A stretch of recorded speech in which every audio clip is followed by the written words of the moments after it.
legit. So I know you said you wanted to talk about just being a man in general and growing and stuff. Yeah, just so like, elaborate on that a little bit. Yeah, like basically just like leveling up and just being like a better version of yourself, really. Just working on yourself, being disciplined, you know. So what brought on this revelation for you? Like, what made you have this type of thought? Like, because, you know, one day I want to, you know, sell my knowledge as far as, you know, leveling up as a, you know, as being a man and, you know, becoming just a better version and start, you know, telling other, you know, our younger people just, or younger men just to tell them like it's okay to just, you know, mess up. That's what all part of growing up is, you know. Yeah, cause we had some like very like Lacey was saying, like some very humble beginnings. Yeah. In the beginning, especially like working at McDonald's when we all first started working there. You know what I'm saying? I think you were there. You were there before us? Yeah, I was there for y'all. Yeah. It was you and what was it? It was me, Dwayne. It was Rika, Dan. X. Yeah, X. What about what's his name? He was there when we got there. It was I can't think of his name. He dark skinned dude. He always used to be in the kitchen with us. Dustin, he got dreads, don't he? Yeah, Dustin. Yeah. Shout out to Dustin, then, man. Shout out what to happened? Dustin. Did you have? So since you've been there, have you heard what happened to? He used to always clean the grills and shit. Fuck. What he look like? He stayed behind the McDonald's. I don't know. He always like had like the acne. I don't know. He always cleaned the grills and shit. He was like maintenance. Damn, what was his name? I forgot his name. You know what I'm talking about? I know who you talking about. I just forgot. He was a maintenance man. Yeah, but he was like one of the coolest maintenance. Like he was cool with us. Was he older? Yeah, he was older. Oh, damn, what was his name? Cause he went to North. He remember he was dating or talking to the little short, heavy set girl that was in there. Damn, what was her name? I forgot I think his name was like damn. I got a recording of us. When I recorded on Snapchat, cause Chan used to be. I think his name was like Claude. I think that's his name. No, it wasn't Claude. Okay. I would remember that one. No, I don't remember his name. But anyway, like it was me, you, him. It was just all of us in together. And this was when Tamika was still in charge. When I first got there, it was Tamika and Mark. Oh, yeah, Shit. Have you seen Mark? He got fired. For what? Bro, some dumb shit. Like, he got fired because, like, well, first they lowered his pay. What the hell did he do? I don't know. Like, he worked at the one at Lee Road. Yeah, because that's the one right here, Yeah. like across this. Because him and Dan was there at one point. Because I remember my fiance went in there and she was working. Oh, she was working there? She was working there a little bit, and that shit stank like when I tell you ass water. Yeah, like that shit stank. So I was like, no, I couldn't, because we was gonna drop her off at work and get something to eat, but we couldn't or whatever. Mark had seen us or whatever, and he didn't come up to the front, but he asked her, he was like, y'all still together? How's that working out? Like, I thought y'all be broken up by now. Just little slick shit like that. Yeah, bro. But when Dan was there, when I seen Dan was there, like the place started smelling better. The food definitely tasted fresher, so I mean, Dan did his damn thing with him on the road. Man. That's probably why they sent his ass to bring me. It don't matter where Dan goes, man. Shout out to Dan, man. It don't matter where he goes. He always gonna make sure the stores stay on point. Like, yeah, no cap. it don't matter if it's Bremen. It didn't matter if it was our McDonald's. We used to work at Villa Rica. It didn't matter if it was Lee Road. It didn't matter where he went. He always made sure like we was on point, and that's what I like about Dan. Yeah, so I know Mark and shit, like that shit was like he got into it with everybody. Nobody liked him. Like, he got into it with legit everybody. Like nobody liked Mark, and he was had just his moments where he was just cool he was just cool or whatever. Like he would let us like go on lunch breaks and do all this other stuff, but like still nobody really like fuck with him like that, because like anytime the store got busy or something, he didn't know how to handle it. He just got mad and you don't have it, park it. And Yeah. he started doing all that extra shit, and I'm just like he started yelling, y'all need to hurry it up back there, hurry it up. I'm like, I don't see you. Normally, because if we were slow, Tamika's boyfriend, who she was dating at the time, Rika or somebody, if they say we were slow, they'd come back to the kitchen and help us. Mark, the only thing he ever did was complain. Yeah, he would yell. He would never come back into the kitchen and help us try to get the orders out of nothing. And then he had his son there. His son still there? No. I don't know where his son is. His son left years ago. Like when he got transferred, he quit. Like when he got transferred to Leroy, he quit. With Mark? No, his son. Oh shit. Yeah. And I don't know what happened. So they transferred. So they was transferring y'all without y'all being able to choose where y'all went. Yeah. Like, well, it depends. Like, you know, the owner, Mr. Mike. He made us transfer. You know, other places. Like, say if like one manager, like say we had a manager that just didn't need as much help, he would transfer like that manager to that particular store. Yeah. I remember that shit when electricity. Remember Mark's son got electrocuted? Yeah, I remember that. Mark didn't even believe his son was actually, and he'd be all right. He just faking it, but that nigga was really hurt. Yeah. That nigga was really like, if it wasn't for the fact that he was standing on that wood or whatever, that shit could have turned a lot more serious or whatever. It was like. Was you there when I cussed Mark out? I don't think I was. For making her cry? I don't think I was. You wasn't there that night? I was probably off that day. You know. Right, that shit. He came up there. This was right when he was at Mirror Lake. So he wasn't even working with underneath Mike and them, because you know Mike don't own Mirror Lake's McDonald's. Yeah. He was working for a total different company. You know what I'm saying? And for those who don't know, like you got corporate and then you got franchise. And franchise is when they somebody comes in and buys the McDonald's but still runs that shit as a McDonald's, but they can call it whatever the fuck they want to call it. Yeah, corporate still owns franchise. It's just if corporate ever comes to a franchise McDonald's, they can shut it down or they can take it away. Basically, you instead of corporate getting all the money and shit, it's basically going into the pockets of for the franchise owners and shit like that. But so yeah, he was underneath a whole different franchise, because I actually worked for the other franchise he worked at later on down the line. I think it was called L&C Burgers or something, or M&C Burgers or something. Oh, M&J. Yeah, M&J Burgers. Yeah. And so that shit was there, but definitely like even working at McDonald's and going to high school and shit, like it was like a real struggle. Yeah. And for me as a man, like it was just I had to get the money. You know what I'm saying? Yeah, I feel you. And I had all of us was all about the money. Hell, like come home. I would do the same thing.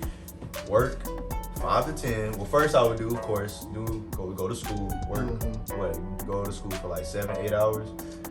Like get a little hour, maybe hour 30 of like literally free time, and then go straight to work from 5 to 10, and like, or 5 to 11 if they ask you to want to stay over. Yeah. But like that was basically high school for like 2 years. Yeah, and then like Chan was there, so we wasn't. Oh yeah, Chan was there. We wasn't 18 yet, so we always had to clock out at 10.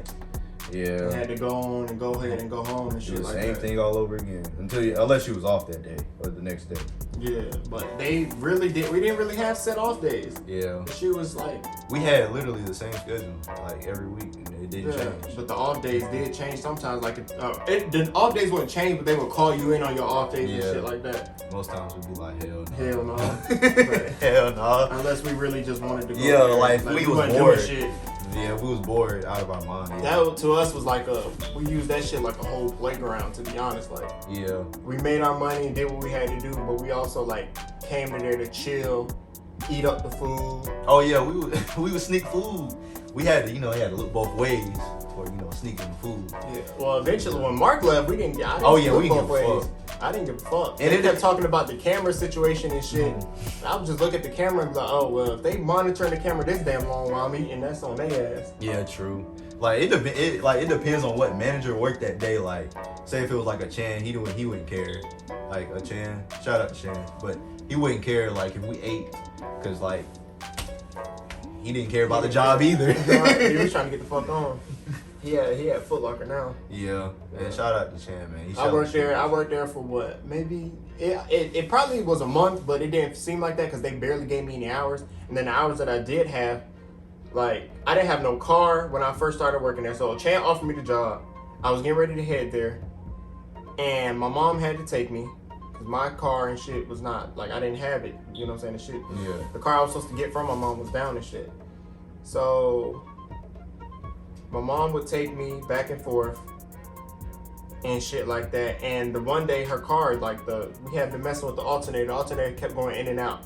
We made it there, and then the boss told me I had to go get some documents and do all of this. And I was there before she was even there. You get what I'm saying? Yeah. So I was waiting on her. You get what I'm saying? When she finally opened up, she told me I had to go get these documents. Now, all these documents she was trying to send me was on the other side of the mall, but I had to walk to it because my mom's car, like, I didn't know where she was at. So she was like, "Oh, I'm still in the area. I'll come pick you up." So on the way for her to go pick me up, we went to the place. We got a picture of my social and my ID printed, and on the way back to the mall, her car stopped. Oh, wow. So I'm not gonna leave my mama outside. Like, we made it. We was back in front of our place. Yeah. But I was not finna leave my mama outside while her car not working and she can't get back and forth. So we waited out there. I waited out there with her until she got somebody to come tow the car or get the car. I don't know if they towed it or they got the car started back up. When I went back inside the Foot Locker place, she was like, "Why were you gone for so long?" and stuff like this. And I'm trying to explain to her, like, I had to walk for one, and then my mom's car, the alternator, you know, went out. Oh, this is just a lot of excuses because the day when I went for my, like, interview or whatever, Yeah. my cousin had took me or whatever, but he had to stop by. They were getting ready. He worked in Carrollton. Damn, that's a drive. He worked in Carrollton. We was staying in Villa Rica. Yeah. He worked in Carrollton, and he had to go pick up his check because they was getting ready to close. So we tried to run down to Carrollton to pick up his check or whatever. He had a couple little hiccups with the check, so by the time we got there, we was probably like 5-10 minutes late to the interview. So she was already mad and pissed off at that point, which I was communicating with Chan the whole time. Like, yeah, I'm coming, like, had to stop in Carrollton, had to do this. And when I got there, she just was giving me a little attitude from the jump. Did the interview, she said, "I'll call you back, don't be late again." Got there, I was there on time. It was just the fact that when she sent me to go get the documents, my mama's car broke down. Yeah. So ever since then, she was just dinging me for little shit, like if I was late or if I fucked up, because I'm new. If I did anything that Chan, I don't know, Chan put his neck on the line for you. I don't understand why you, I wouldn't put my neck on the line for somebody like you, and just little shit like that. So I had the SAT that I had to go take. Like that same day? No, this was like after I had started working there a little bit. I had told her like a week and a half in advance, I have an SAT I need to go take. Yeah. I'm not gonna be able to work this day. Oh, well, you have to figure that out. It's gonna be the school or the job, shit like that. So I didn't go. I was supposed to be there at 10. I went that morning, took the SAT. I think I was supposed to be there at either 10 or 12. I went that morning, took the SAT at like 7:30 in the morning. I got there at 7:30. I thought it was gonna start then. It didn't start till like 8:30. Yeah. And I'm sitting in there now. You know, if you're taking an SAT, some shit, you can't leave just because you're finished. You gotta wait till everybody's done. So I finished on time. It was like 10:30. So I probably would have been like 30 minutes, probably like an hour late. Supposed to be there at 10. I would have got there at 11 if I would have left right then and there when I finished. But I didn't get out of there until 12. So when I finally got to the job or whatever, I clocked in or whatever, and she just was complaining and doing all that shit from the jump and shit, and she just really made me feel like I had to pick and choose between the two. So I just said, fuck it, I never went. After that day, I probably worked maybe one more day or two, and I never went back. Because I'm just like, I can't keep trying to, and that was the only job I had at that time. I'm like, I can't keep trying to sit here and try to deal with school and deal with you. You got a nasty ass attitude. You think you can talk to anybody the way you want to talk to them. Yeah, that's that shit's not cool. That shit's not cool, you know what I'm saying? And then like the way I was, like, I'm very close with my mama, so if I would have me and my mama talked about shit every night. So when I told my mama this type of shit, my mama like, who I need to go up there, who is she? Do I need to talk to her? I'm like, Mom, no, you don't need to say anything, you get what I'm saying? Yeah. I'm 18, I'm trying to handle shit on my own. I don't want people to keep thinking I have my mama coming to defend me type shit. Yeah. But it was just the fact that me and my mama talk. Yeah. You know what I'm saying? I've always been close with my mama like that. So me and her would talk about my day and shit, and she would get agitated and shit. And so I told Mom I wasn't going back, and that's when I went and go to work for M&J Burgers. So I went back to McDonald's. Then Tamika called and told me, it was either Tamika or Dan. I think it was Dan. Dan called and said that he wanted us to come back to Villa Rica McDonald's, but me and her had already been working at M&J's for a little bit, so we decided to work both of them because they underneath this different company. So the days we had off from this one, we worked this one, but sometimes our days on and off interfered with each other, and we decided just to choose Villa Rica because the shit was right around the corner from where we stayed at. You know what I'm saying? We stayed over there in Wilson Mill. So Wilson Mill to Villa Rica McDonald's was the shit. But Wilson Mill to Mirror Lake McDonald's, that was always a drive. You know what I'm saying? Yeah. Because we had to go across the track and do shit like that. And shit, that was I stopped working there after I had got arrested for driving with no license. You got arrested? This is new to me. You got arrested? I had got arrested for driving with no license. Damn, when was this? Shit, this was Christmas, the day after Christmas, December 26th of last year. I had to be either 2018. 2018. Yeah, 2018 because I was 18. Because if I was 17, they would have just called my mom and shit because I was a minor. Yeah, it had to be 2018, December 26th. And we on our way. Now my mom's lights, for some reason, like she didn't have no low beams. So you had to drive with the high beams on for the lights to be on. Yeah. I didn't know that. I just didn't want her to drive, my fiance to drive. I didn't want her driving at all. So I'm like, I'm not finna let you drive or anything like that, because my whole time, like when I'm taking out the trash at M&J Burgers, I'm watching the cops is all out and shit. So I'm watching, I'm paying attention to all this shit while I'm on the clock. So I told them to, told my mom I needed her to come pick me up tonight because the police is hot out here and shit like that. And she wasn't feeling good or whatever. So Janasia came, but I didn't know that the brights wasn't on. So when we drove past the police, the car lights wasn't on. So they pulled us over. I thought it was because of my driving. He was like, no, you was driving fine. It was just the lights were out, and then I didn't have a license. So they took me to jail, whatever. I was in there for probably like an hour or less. And then came and bailed me out. How much was your bill? Like $200 something, $250. Oh yeah. That sounded like something they would pull you over. Not really pull you over for, but just like it's the police it's weird because like the police can pull you over for a lot of stuff, especially being black. Oh yeah. That one I honestly think that was me, you know what I'm saying? I didn't have no license, I didn't know what the fuck I was doing with the car and shit. So I took that one on the chin and shit like that. Like I ain't gonna sit there and blame that one on the police. They were just doing their job. Like it was cool and everything. They didn't harass you or nothing. They didn't harass me, not at all. The officers that night didn't harass me or whatever, but I met some of the other officers who did do like harass people and shit and did all that shit like. So I mean them officers was cool that night. It was just really me. I knew I wasn't supposed to be driving like that, and I had did it anyway. But before we get back into it, welcome to another episode of A Wave Podcast, also known as A Wise Ass View. I'm your host, Wise Kid. Here with me today is my man Marcus. For y'all who don't know, me and Marcus, we came a long way with each other. He was the first person that was at the McDonald's, and I went there right around probably like 17 years old. I was 17 years old when I first started working there. Yeah, I was 16. I was young. You were 16 when you first started, but you was probably like what, 19 when I came? Yeah, I was about 17. 17. That mean I was 16 when I first started working there. I was 16 years old. He was 17, and we just grew up and hung with each other and chilled with each other, and we knew each other from way back when. So so basically we're gonna get into like Marcus was saying, like the life of the growing up as a man and different changes and shit that we go through, the different type of life, expectations and the different type of things that life throws towards us as a man. Yeah. You get what I'm saying? Like basically what I'm trying to say is it's hard growing up as a man, especially a black man. We go through challenges every day. A lot of us have PTSD, a lot of us have anxiety about what might happen, and it's a lot. It's challenging. I'm pretty sure you been challenged. Oh yeah, most definitely. I've been.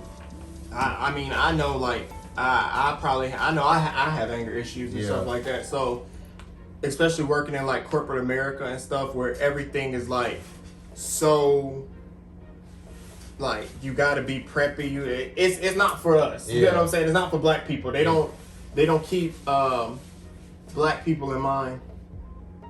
Let me see what happened. I can't see that. You said you hungry. Yeah, so I know I had like anger issues and shit. So especially going into like corporate America and shit like that, where it ain't for us. They want you to dress a certain way. You can't have a beard. Oh yeah. Can't wear earrings. Can't have jewelry. Can't have jewelry on. So it was not like designed for us to fit in anyway. They wanted us to fit into their image of what an employee is supposed to look like. And I ain't never see a picture of a black man or African American woman on the McDonald's poster boards or any damn poster boards. Like, you know how like they have how the crew is supposed to dress, and they'll put a picture of a white guy up, and this is the McDonald's shirt. This is how it's supposed to be tucked into these pants. This is how these are the shoes you're supposed to wear. It's not. It'll circle the ears. See, we have no earrings in our ears. There's no beard. You have to be clean shaven and stuff like that. Gotta keep so fresh cut. For me, it was like my hair grew back fast. Same. So every other 3 days, I'm trying to shave and do all this stuff, but I'm growing up. I can't keep like I was spoiled before I came to McDonald's, like, cause working with my dad, like I was getting a haircut every Saturday. You get what I'm saying? Yeah. So when I came over and started working at McDonald's, that was my first time really people having like taking like huge lump sums of taxes out of my money and shit like that. So I wasn't taxes, really, Social Security, Medicare. I wasn't really, you know what I'm saying, making as much as I wanted to have made back then. So I was really like, okay, I can't afford to get a haircut right now because of this, and this. So I gotta keep using these shavers that are breaking my face out because I got sensitive skin. Yeah. So eventually I just started saying, fuck it. You know what I'm saying? I'm just gonna wear chin straps. And you remember that when I was wearing chin straps and shit. Hair nets and chin straps. Yeah. And Mark be like, Carl, you gotta cut that down and shave it and shit. And so I finally just was like, I got sensitive skin. I went to the doctor about it. Yeah. And the doctor said that you got some type of sensitive skin. Like, it's not a disease, but it's like a condition. Acne. It's more severe than acne. Yeah. It's a condition that I had that broke me out every time I shaved. So I gave that to Mark, and they would still keep, Kyrie, you gotta cut your beard. I gave y'all doctor's note telling y'all basically I can't cut my beard. Yeah. You know what I'm saying? I wear a net or whatever and call that shit a day. I'm not finna keep shaving and fucking up my face because outside of work I got a life too. Yeah. You get what I'm saying? And they just weren't really understanding that, and they weren't trying to cater to the shit we had going on in our lives. You know what I'm saying? And that's the funny thing, was that the McDonald's was ran by black people. Yep. But it was by a white owner. It was owned by a white owner. Still owned by a white owner, where I work at now. Yeah. And majority of our staff is black. It might be one. No, let me take that back. All of our managers are black. Yeah, all of our managers are black. No manager that I work with is white. It used to be. It's one manager, short lady. She got transferred to Bremen. And what happened to Maria and Angelica? They quit. They quit? They quit. Cause remember Miss Lou? Mm-hmm. Yeah, they quit because of her. Miss Lucy? Yeah. Where's she at? She's still there. She's still at McDonald's where I work at. She was there today. What about Miss Linda? Miss Linda's still there. She was there today too. Oh wow, she's still there? Yeah. They quit. A lot has changed. A lot has changed since you left. McDonald's got burnt down. Our McDonald's. Oh yeah, she was there. She was working there when that happened. You was? Mm-hmm. Oh dang, yeah. We was going through unemployment for like 3 months. Like that was the most depressing 3 months of my life. I tell you guys, like I didn't do nothing but literally eat, sleep, and shit all day. Like, but I was collecting unemployment though, so like every week, like a thousand. How has like working in like fast food, like y'all had to wear masks and shit while y'all cooking and doing all. So how's like the pandemic affected your work life as far as like? Well, when I first started back, I had to get back used to, working again. It was 3 months. It was a long time. Like I still knew everything, but it just felt different being back. Mm-hmm. Everything was so new. It had new equipment.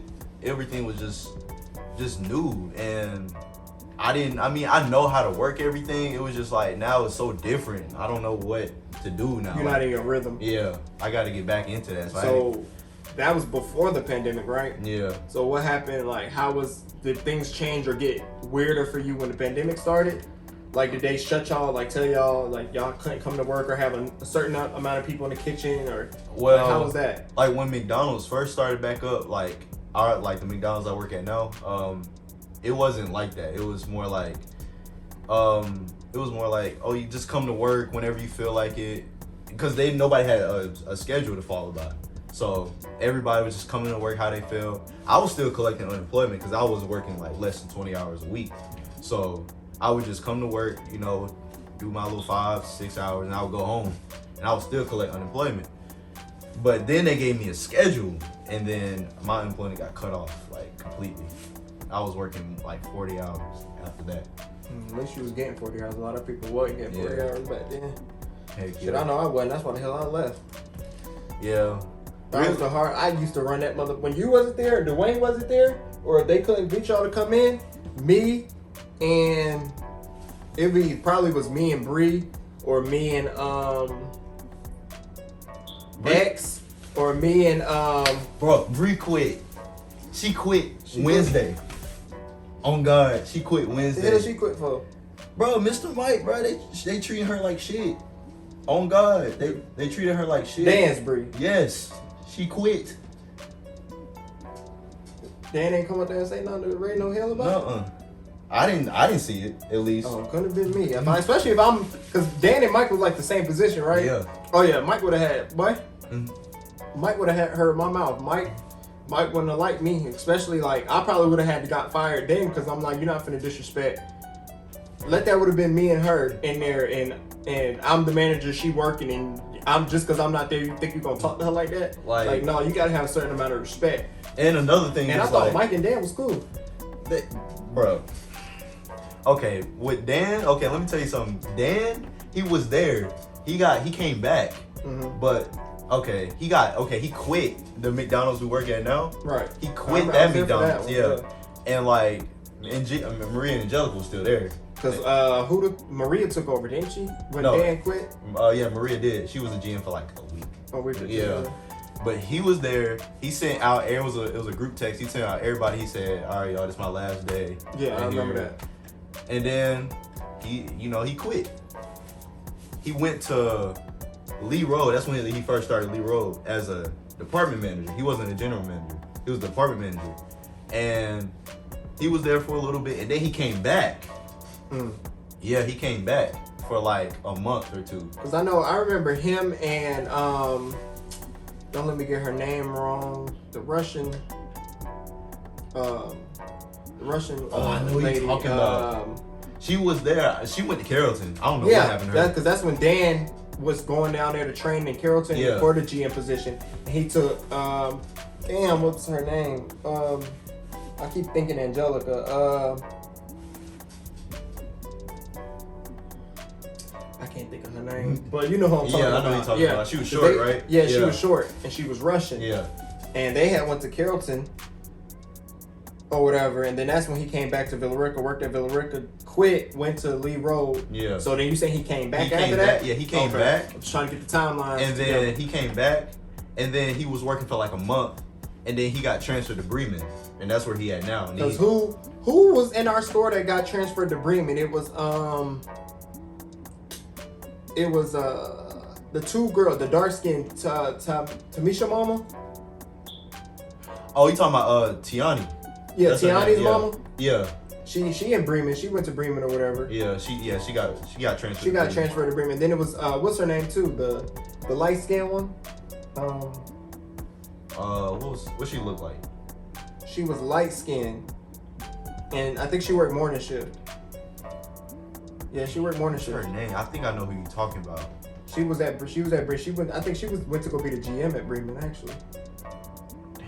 Yeah, that name is gonna pop up in my head later, but yeah, I don't know. Whenever it pop up, just say it. But yeah, so they had transferred and went down there, and that was right around the time where I knew shit was really like changing. Yeah, and the shit was just gonna keep changing, and shit was just getting worse from there.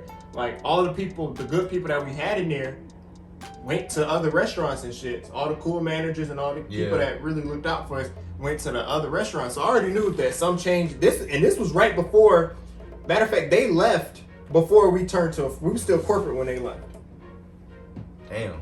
So this was right before the franchise change. But then they still ended up working for the same man that they, because Bremen, Carrollton, and Villa Rica are owned by Mike. Yeah. So they end up still working for the same people, just in a different restaurant.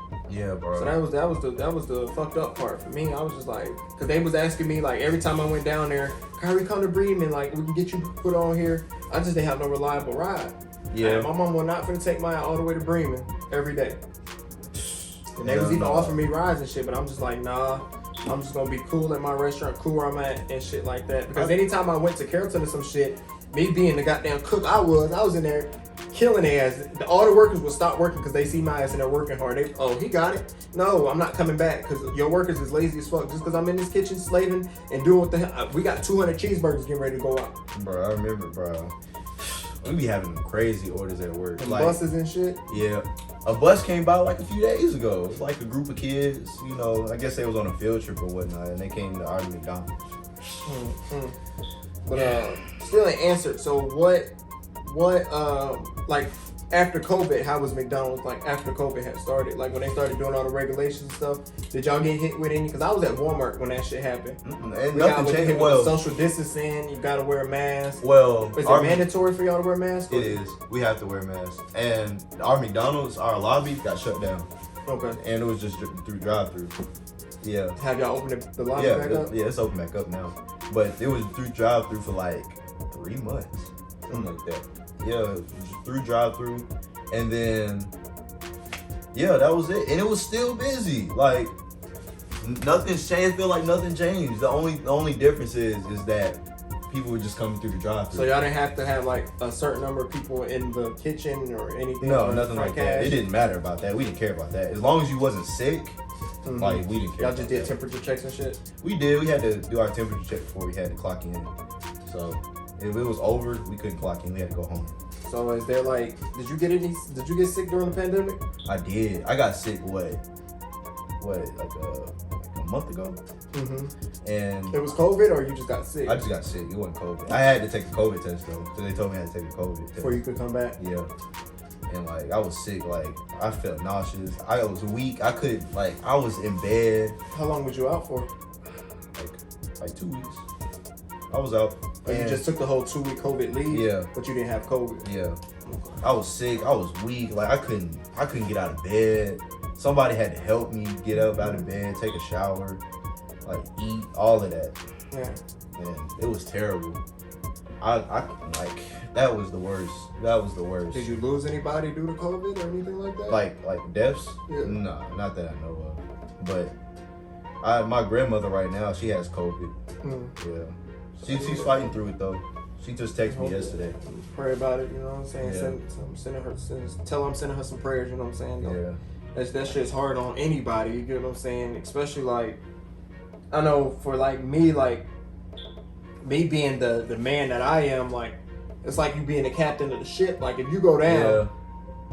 And as a man, I know who gonna pick up the slack and everything if you go down. So I really tried to make sure that I stayed healthy through the pandemic because I had to keep bringing in the money and shit. Yeah, yeah. And speaking as a man, you have to be, especially if you're in a relationship, you have to be the breadwinner in the relationship, or it's just all gonna just crumble. Yeah. Like you have to be the head of the body, you know. At all times, even if your significant other, I feel as though even if your significant other is also a breadwinner and also bringing money, that's good too. That's a plus. That's a plus, but never think like, oh, well, she got it, I'm gonna just sit. Oh, you can't be lazy. You can't do that. Y'all gotta bring in the money together. If the way I look at it and the way I grind is, even if she bringing in there's been times that she was making hella more money than me. Oh, really? But I still thought of myself as the breadwinner. Yeah. I still went to work like I gotta make this check or whatever, and that's how we just been able to live comfortably and not struggle as much. During the pandemic, when the pandemic hit though, we started struggling a little bit more and shit and stuff like that. So shit was very hard on us, and cause at first I took the pandemic, I didn't think I'm not ashamed to be like, I didn't think of it. I didn't take it too serious in the beginning. Yeah. So I'm thinking, okay, they shutting stuff down. This is gonna all blow over. And then it was just like shit just happening. Kobe dying, like all that when shit. Kobe died, like that was terrible. It Bro, felt that like shit I lost hurt a a best lot of friend. men. Like, when Kobe died, I don't remember. even watch basketball. The closest I do to basketball is play 2K. But when Kobe died, bro, I felt that. Like he was just, Wait, bro, I felt that you in my had to know soul. who Kobe was. Like there was no, I might not have knew all his stats and stuff, but I didn't follow Kobe for the basketball. I followed Kobe like I literally followed Kobe for the shit he did outside of the NBA. Yeah. That's how I knew Kobe. I knew Kobe. I grew up watching Kobe, man. I knew Kobe from everything he did outside of the NBA, the charities and the different things that he helped people do, and like some of his famous thing that I used to watch was the shit with Kanye and the Nike commercial. Yeah. That shit used to always make me laugh. How many more records can my records break? More records.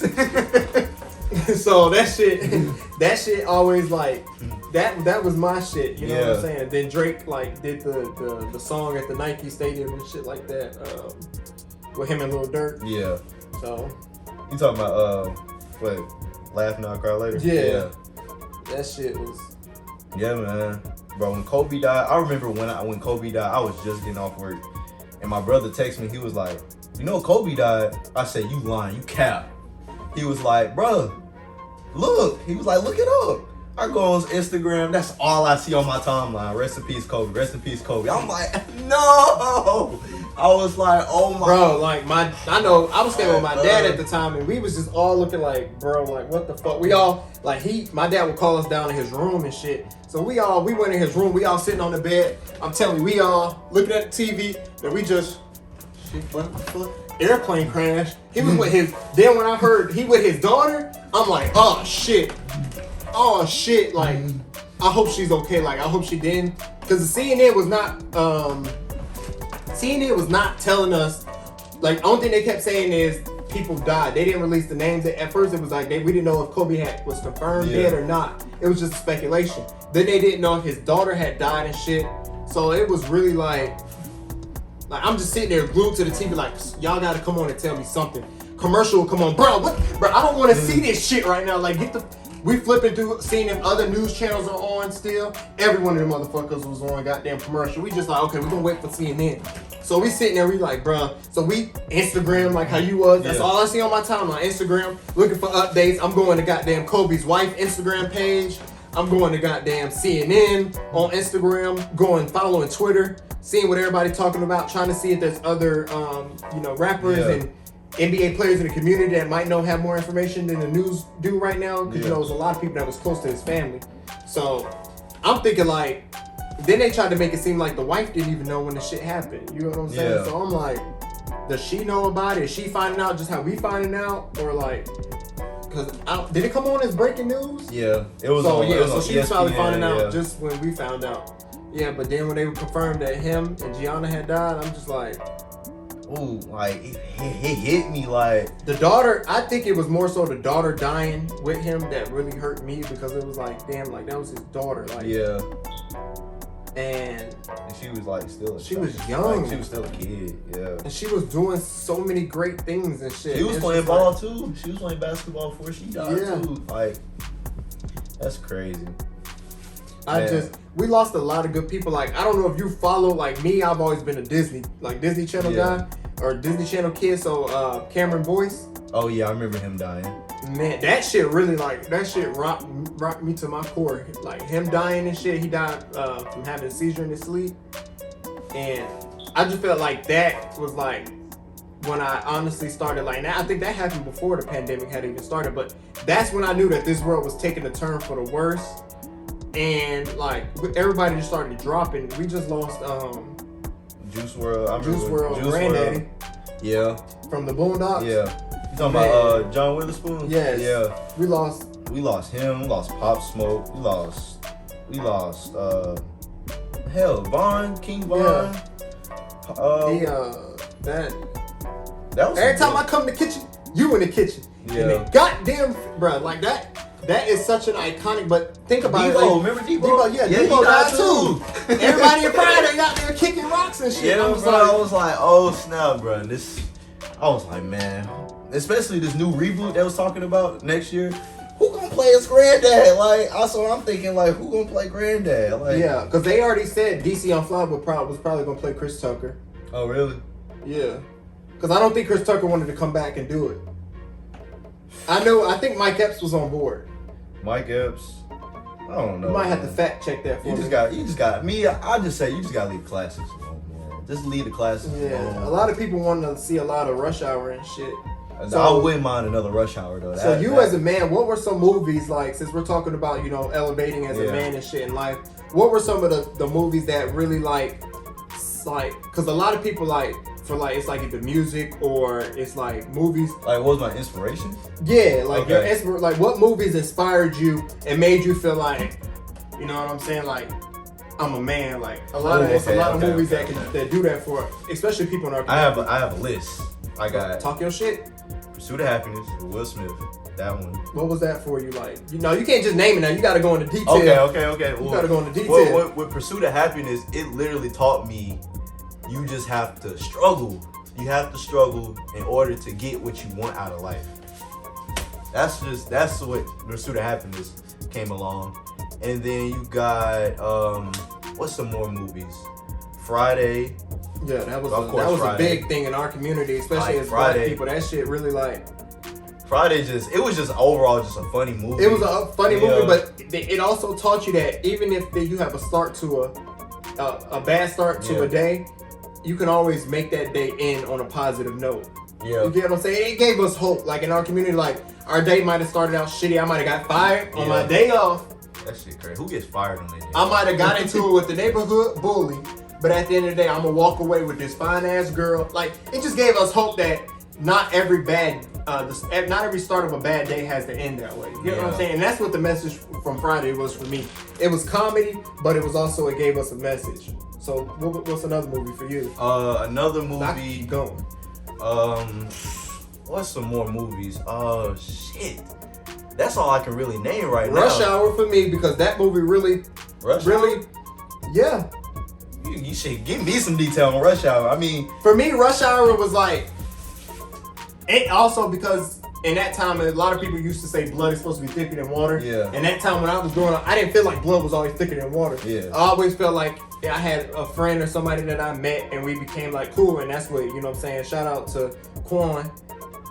That's if I could give an example of like a Rush Hour type shit, like that nigga's Chris Tucker, I'm Jackie Chan. You know what I'm saying? Like in that movie, like every movie they evolved into friends and then they became brothers. Yeah. You know what I'm saying? Like the first movie they just met, but they had good chemistry, they was cool. The second movie, they went to, don't get me wrong, they went to New York. Damn. I know the third movie they went to Paris. France. Yeah, France. Paris, France. Yeah, the second movie they went to New York. I don't remember the first one. It's been a while since I've seen the first one. The second one they went to New York and shit, and then they ended up at the casino at the end or whatever. But they got closer every time. Yeah. Like, and the third movie, Chris Tucker took upon some of Jackie Chan's the Chinese culture. Like he was wearing the suit he had on. That was Chinese culture suit. He studied a little bit of Chinese and stuff. And it was all from his friendship with with Lee in the movie or whatever. Lee even started eat like the part in the Rush Hour 3 where they went. He was like, where they got into it. You are not my brother or some shit like that. They got into it. They got into it. Lee ordered some fried chicken and shit. Yeah. Chris Tucker was at the Chinese restaurant. Yeah. You get what I'm saying? Yeah. So it's like they both adopted each other's culture and they really loved each other. They both was just going through their own shit. And that to me was inspired that not all, even if sometimes blood ain't thicker than water, you can find that one friend that can become family. You get what I'm saying? Yeah. And that was just inspiring to me. That's what it meant. That's what I took out of it. It's like, just because you born into a family or something, you don't have to always deal with that family. Yeah. And that's what I learned, especially with number 3, when he didn't want to deal with Kenny no more. The main antagonist of the movie, like that was his brother. You know what I'm saying? That's who, you know what I'm saying? They grew up in foster care together. That was like his brother. But he got, life changed him on a different course. He got adopted and became an officer and stuff. And he didn't get adopted and became a part of a triad. but Lee found another brother who was also going the same way he was going. And that to me is you got to learn that in life. You can't, even if you care for somebody, if they're not going the same way you're going or trying to help you elevate to a higher level, you got to leave them. And that movie got so many damn messages. We could be here all day talking about it. But shout out Chris Tucker, shout out Jackie Chan, man. They really did the damn thing in that movie. I just thought about another movie. You know, Boomerang about Eddie Murphy. Yeah, that shit. That shit. Life, nigga, life, like, bruh. Boomerang. That taught me a lot.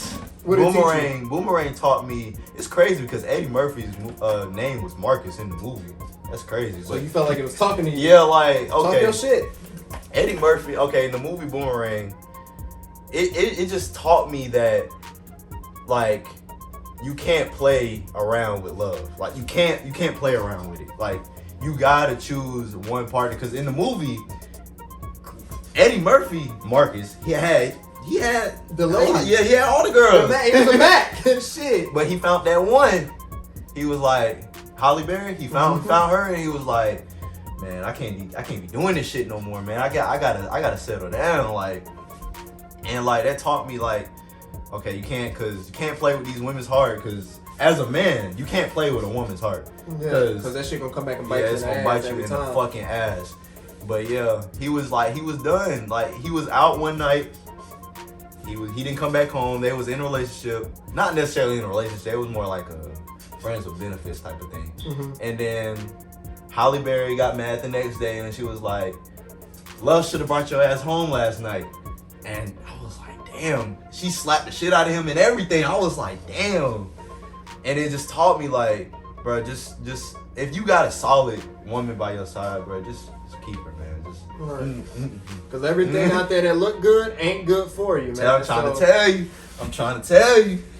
You ain't gonna get caught up with all types of STDs and shit. Keep out there cheating, doing all this shit. But most definitely, that taught me, yeah, man, just don't, if you got a woman, good woman by your side, keep her, love her, adore her, all of that good stuff. So yeah, most definitely.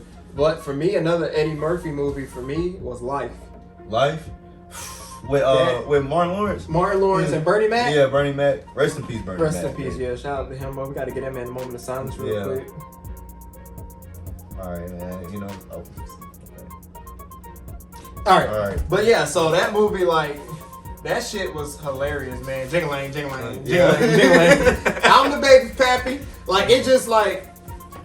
Life told me, like that movie taught me, really, life taught me to, well, shout out to the wrongly convicted.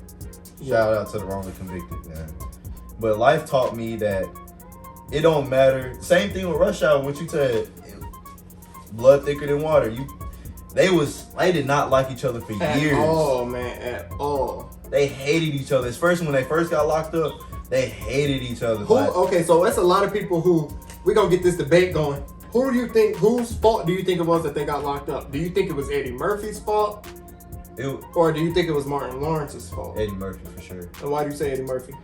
Well, the fact that Eddie Murphy was gambling before they got locked up, like, you shouldn't be gambling. Like, our main mission was to send this alcohol to the dealer, get their money, and then leave. But Eddie Murphy was just bullshitting. He was just playing around, gambling. He gambled his daddy's watch in the movie. Remember that? Yeah. Don't talk about my daddy's watch. If you even say watch, I ain't no telling what I'm gonna do if you say watch. Bro, my uncle Mike used to watch that movie so goddamn many times. Shout out to him. That shit used to get on my goddamn nerves. Yeah. And like it was really his fault. Cause like Martin Lawrence was like, he was focused the whole time. He was like, man, I'm just trying to get this alcohol. And he got to the bank. I got a job at the bank. He had a good woman. He just wanted to get this alcohol to the dealer, get his check, get his little money, and then leave. But Eddie Murphy wasn't going for it. And then the dude who shot the man, they was in the wrong place at the wrong time, to be honest. Yeah. Cause he's laying there dead, and you got some white police officers stopped him. And they of course, it was back in the day. It was back in like the 1930s. It was the police officers. It was the community. Community. Yeah, they took him to the jail. And the sheriff who actually killed the black man. Yeah, the sheriff did. Because the guy, the sheriff had a big ass scratch on his face. he the one who's like, oh well, this is easy for me. They were found with the body. Yeah. I don't have to take the rap for this, even though I'm the one who killed them. They could take the blame for it, and he made sure they got life for the shit. So he never. But it was funny because it also taught you that karma's a bitch. Yeah. It might have took years, my guy, for them to run back into him, but he got what he deserved. He got killed. Yeah. And they was just finna get ready to get released because the guy because remember they came off the damn the houses and shit. They was in the big house. Yeah. And they was taking care. They was old, and they was taking care of the white guy. He was like, oh, I'm finna release y'all and give y'all freedom and shit. Yeah. But he died on the toilet. Oh yeah, that is right. But so they had to fake their death, and they ended up at a basketball game. But it just shows a baseball game. Yeah. And it just shows you like how the system really was back then. Yeah, and it was how back in it still is today. Yeah, and it was like what, the 1930s? Yeah. Yeah. And it just shows you like they still doing some of the same similar shit. They just using different methods. Yeah. They, instead of whipping us with whips, they beating us with nightsticks. Yeah. You get what I'm saying? Yeah, it's no different. Especially being a black man, like being a black man, especially driving while black. Oh man. Like my pops already gave me the rundown. Like, keep your hands on the wheel the whole time. When he coming up, like when he parked and you pulled over, like keep your hands on the wheel. Don't do anything suspicious, and just tell him like I done got so good with it. Like I don't even keep my wallet in my back pocket anymore. I keep my wallet in my cup holder. Or something like that. So visible. But even if it is in my back wallet while I'm driving and I know they get ready to pull me down, pull me over, and shit like that, I'll either if somebody's in the passenger seat, I'm like, hey y'all, like no, just grab my wallet out my pocket because you know what I'm saying, and shit like that. Because I don't want them to think we reaching or anything. So sometimes I try not to, but if I have to, by the time they pull up, I have my wallet, you know what I'm saying, on the dash. Then I just took out my back pocket. So if they see me reaching in my back pocket, they know, okay, I do this. So if this is me, I'm driving, I'm taking it out, I'm doing this in the mirror because they behind me. And I put it on the dash, then I pull over and I keep my hands on the steering wheel. You know what I'm saying? And that's some of the stuff that when I first did it, but I was like, no, they might have tried to shoot me while they were still driving and shit. Ain't no telling. So I was just like, from now on, I'm gonna ride with my wallet and my cup holder. And if I get pulled over and shit, while I'm getting pulled over, it's easy for me to just reach down or just keep it right there. And when they pull me over and shit, I'm like, my wallet is right here in my cup holder, no gun or anything like that in the car, and I, handle it like that. But it's fucked up how we as black men have to be, and black women too, any minority have to be raised and taught like how to deal with the police from a very young age. Even hell, how to walk outside of the street. Like I knew a lot of parents, like especially after Trayvon Martin had died, like don't wear no hoodie, don't do this. That's when the winter breaker jackets, the winter breaker ones without the hoodies, them shits went up in sales. People was buying a lot of them shits because they didn't want them to have a hoodie on. They didn't. There was no. I know my mom didn't let me go to the store after a certain time. It didn't matter how hungry it was. If I didn't get the shit before, while it was daytime, I couldn't go to the store. You know what I'm saying? She kept my ass in the house. That's crazy because she didn't want me wearing no hoods when I did go out. I was wearing a hood. Like I was trying to like promote him after his death. Like I was putting my hood on. I was doing it in school and shit, but it was just like when I was at home and shit, or if I was by myself, I didn't want to really draw no attention to the fact that I want somebody to come fuck with me. I wasn't trying to agitate the police. You get what I'm saying? Or get stopped. Because I seen how his girlfriend and them and shit was crying. And I just didn't want that for my mama. You get what I'm saying? That man was. I had a family to go back to. Yeah, that man was only 17. Like 17. I was like what, back in 2012, 2011. This man was only 17 years old. Like, thank God we made it past 17. Like, we wasn't killed. We're still alive today. Breonna Taylor, that shit's still unsolved. Yeah, that's crazy because she was in her apartment with her boyfriend. She's just chilling, and she just got shot. I mean, that shows you, like, as black people, we're not safe anywhere we go. We targeted. As my mama would say, we doomed from the start. Like, like, it's crazy. And as much as like I want to, give my word out there as far as Like, just stay safe as minorities, especially black people. Just stay safe. So, to you, with all this going around, because I've heard two different opinions. Right. Do you believe that we should, as a minority, I'm talking about just really as a minority, but specifically black people, do you think that we should arm ourselves more now, or should everybody, including the minorities and the majority, like talking about black and white people, do away with guns altogether? Like, did you just throw away all the guns? Not throw away, but like, should it be like we shouldn't be trying to promote people to buy guns? You know, like, because with the race wars and stuff that people thought was getting ready to get incited, a lot of people's like, we need to arm up because if they come in, we're gonna be strapped and ready for them too. I just feel like, or do you take the approach of like, no, everybody just needs to put their guns down? Because you know, a lot of people who do that, like, guns down, gloves on. Yeah. If you got a problem, let's fight it out, let's box it out. You get what I'm saying? Yeah. So people started little movements like that to promote the gun violence and the shit that's going on in our communities instead, because it ain't just the police killing us, we also killing each other. Yeah, that's true too. You know, I just feel like, my opinion, my personal opinion, I just feel like, as far as us, like, as black people or minorities having a gun, either keep it in your car. That's number one. If you're gonna have a gun, keep it in your car, because what are you gonna do without a gun? Like, I seen some white people, like, I went to Waffle House like a few weeks ago. Seen this white dude with a gun, with a Glock. I'm like, bro, what are you doing with a Glock? It was like 10 o'clock at night. Like, what are you doing with a Glock at Waffle House? Like, you see nobody here. Like, what are you doing carrying a gun beside your hip? Like, you think somebody to jump off or something? Like, yeah, I feel as though, like, in certain situations, there's not, like, because, you know, like, a lot of people who have permits to carry their guns and licensed carry owners and all that stuff, I just feel like they should pick and choose when to carry their gun inside of certain situations. Like, at nighttime, like 10 o'clock at night at a Waffle House, I kind of understand why he kind of had a gun on him. But my thing is, like, you say he was white, right? I mean, I could see, like, if he was black, he would have got fucked with. He would have, why are you in here without a gun and you've been not making me feel comfortable? That's exactly what I was just going to get ready to say. So I just think, like, it's double standard. Like, us as black people can't do the same shit as white people. Yeah. We can't carry our gun at Waffle House at 10 o'clock at night. Even though we should be the ones doing it, because we don't know what the hell getting ready to jump off. You know what I'm saying? People, they're literally hating us on our skin color. The melanin in our skin is what they're hating on.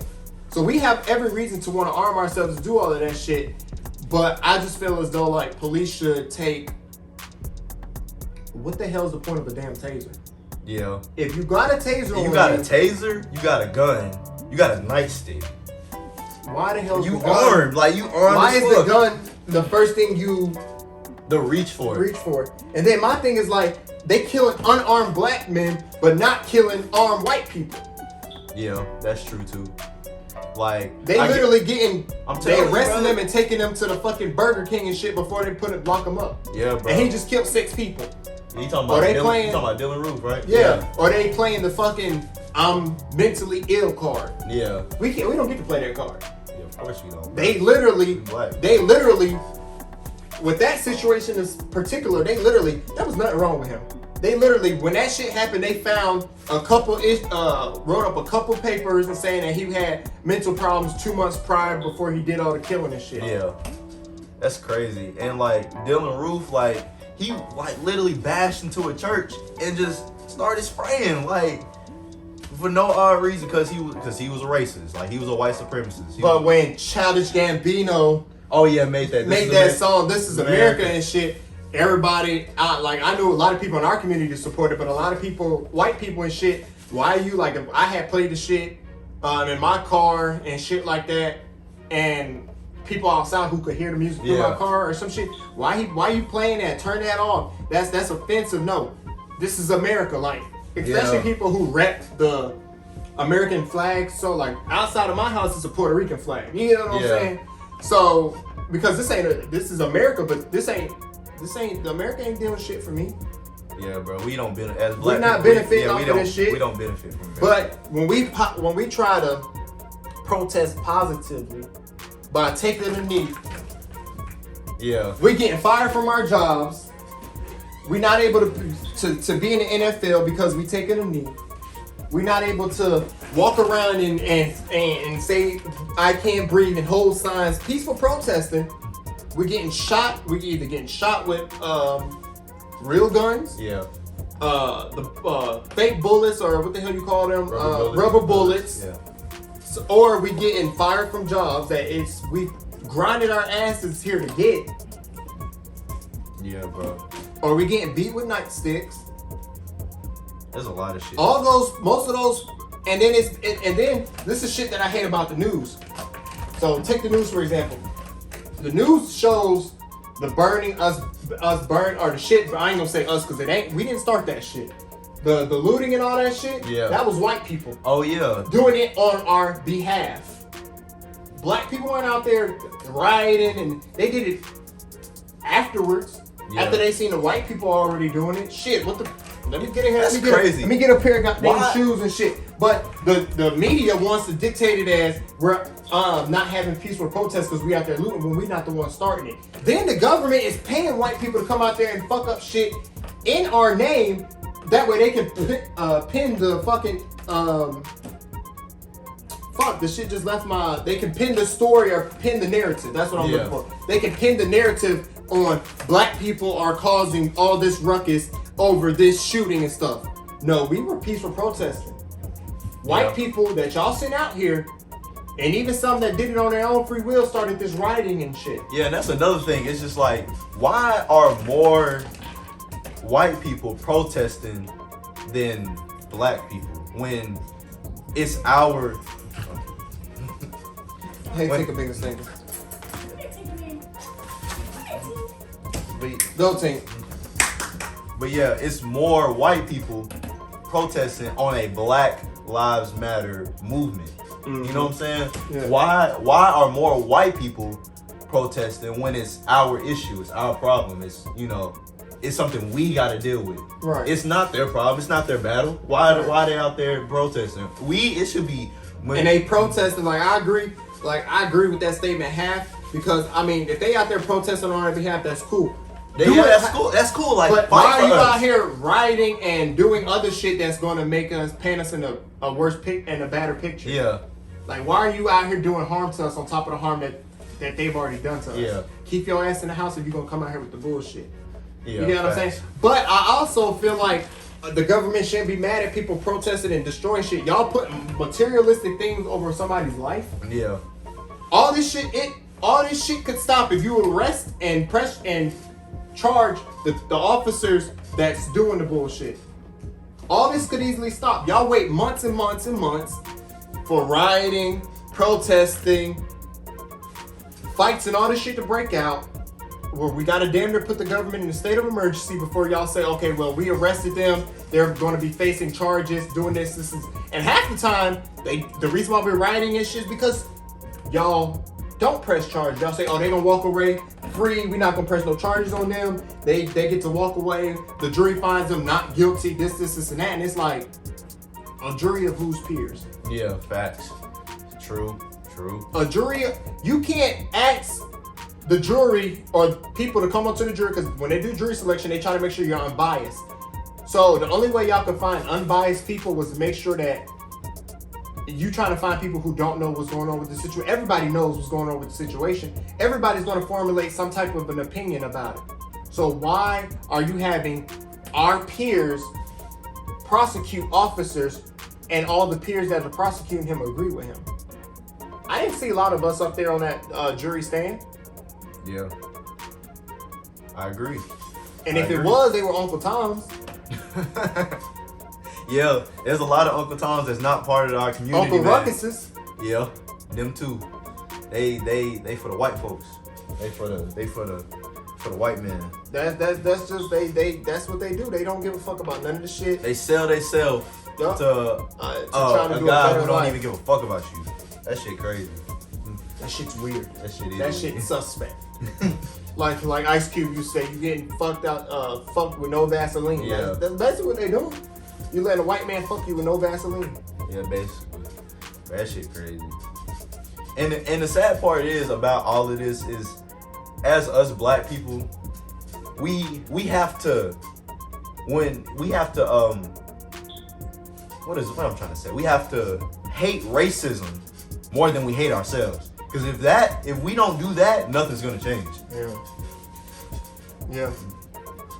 We have to. So how do you feel about? Okay, so you've heard all this Asian discrimination and all this stuff because of COVID, and they saying that the Chinese people brought COVID because they ate bats and shit.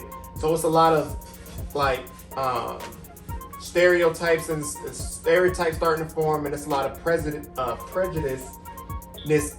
forming towards the Asian and Chinese community. Do you feel as though being black, we should support them? Oh, or do you feel like... I feel like we should. Or do you feel like because... I don't know if you noticed, but in like China and Asia, they don't like black people. You know what I'm saying? Yeah. They don't really like support. They don't really like us. They don't really support anything we do or saying down there in their own country. So people are feeling like, and they come to our country, why should we... But my take on that is that, before you explain your take, is that those are not the same people that are in China. These are people who came to America because they love America and wanted a better life.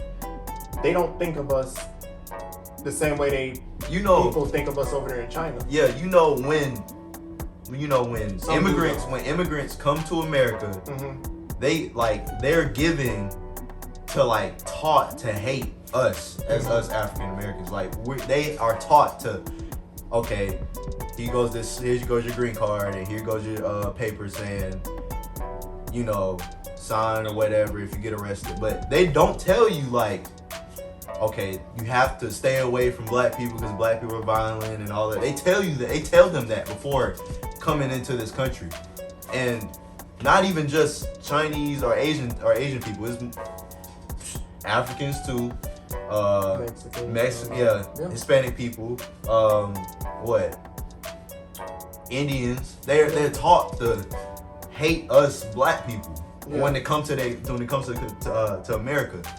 And it's just crazy. So do you feel like we should be supporting them while they're going through there? I feel like the hourglass just shifted to them. Like it's still a lot of things that they are doing to harm black people. I just think like right now, like the hourglass or the eyeglass has shifted towards the coronavirus and shit, because like Lil Baby said, when all this shit with the riot and all this shit, what happened to COVID?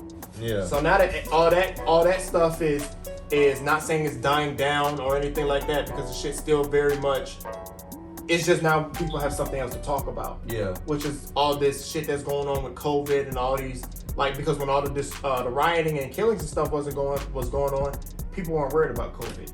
It honestly, for me, it felt like COVID disappeared during that time. Yeah. Because I was like, everybody's mainly focused on the Black Lives Matter movement, COVID really Me Too wasn't, movement, all this other shit that was popping up. COVID kind of got lost in the background. So when people started bringing back up like, hey, like COVID's still here, they started back focusing on, well, why is COVID here? And that kind of shifted the eyeglass towards the Asian and Chinese community. Yeah, true. I just feel like, as far as the Asian community, I just feel like they're starting to wake up. They're starting to actually feel what us black people have been feeling for years.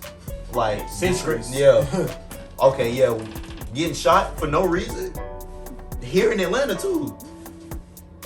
White men going to a Asian massage parlor, shooting, these Asian women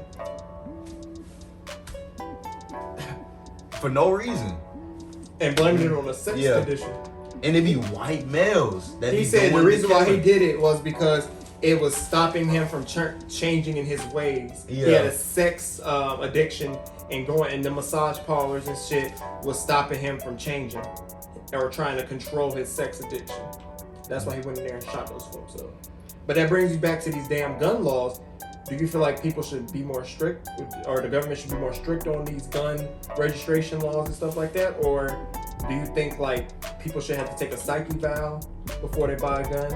I just feel like when it comes to the gun laws, I just feel like you should do not, if you know it's a safe area, please don't keep your gun by your hip or anywhere, because you look suspicious. Like you looking like something's about to pop off wherever you go. So I would just say keep it in your car. Like keep it in your car or keep it. I'm saying for like those people who have malicious intent to kill and go out there and kill somebody. Do you think there's a way the government can kind of figure those people out if they made more stricter gun laws? Like people who are trying to go out there and kill the people at the spas or shoot people up in churches, they got their guns the same day that they was getting ready to go do the shit and did it. The freaking Las Vegas shooter. Oh yeah. I just feel like they need to crack down on. They need to do a background check on these people before. Some people have clean ass background check those. They have never committed anything. I'm telling you, they don't do a psych eval though. A lot of these people are fucked up in the head, and this is going to be their first crime that they do commit. So of course they're not going to have nothing on their record. Because why? If you know you got something on your record, why go buy a gun? You know you're going to get denied. Yeah. True. So these people know what the hell they're doing. It's just something in their psych mind.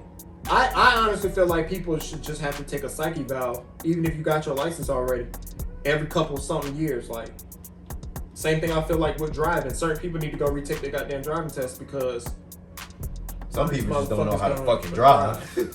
Some people are getting too old to be driving. Yeah, you know what I'm saying? So I think it's just something like it's a fucking test that needs to be implemented into that shit. And I know it's a lot of people out here who love their gun laws and love their right to bear arms and shit.